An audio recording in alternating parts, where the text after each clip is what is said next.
কালকের মিটিংটা নিয়ে আপনারা কতটা আশাবাদী? মনে হচ্ছে কি সুরাহা হবে?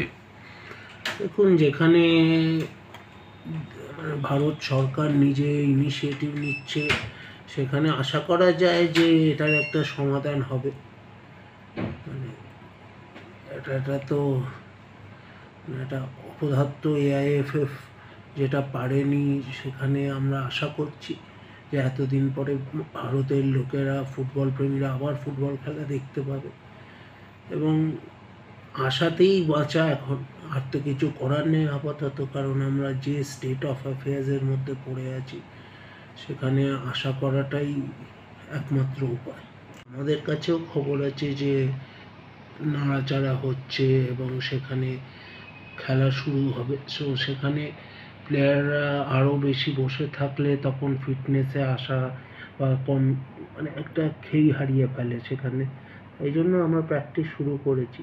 আমরাও তো আশাবাদী যে খেলা শুরু হবে, কারণ এত বড় একটা টিম তারা বসে আছে, সব কিছুই তো একটা স্টেলমেটের মধ্যে।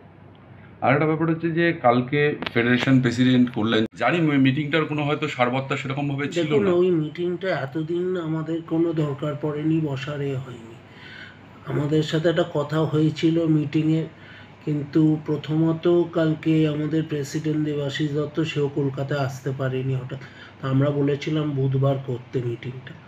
আর তার আগেই তো আমরা জানতে পেরে যাই যে চিঠি এসে যায় যে ক্রীড়া মন্ত্রক থেকে বসবে মিটিংয়ে। তাহলে আর এখানে শুধু শুধু একটা লোক দেখানো মিটিং করে তো কোনো তার প্রয়োজন ছিল না। এটা সত্যি, মানে দেখুন, আর আপনি যদি একটা জিনিস দেখেন, এআইএফএফ যতগুলো ডিসিশন নিয়েছে লাস্ট 2 বছর, 1 বছর, 1.5 বছরে, সবগুলো কিন্তু ওভারটার্ন হয়ে গেছে। সেটা আই লিগ উইনার ডিক্লেয়ার করা থেকে শুরু করে সর্বোচ্চ ক্ষেত্রে। তো সেখানে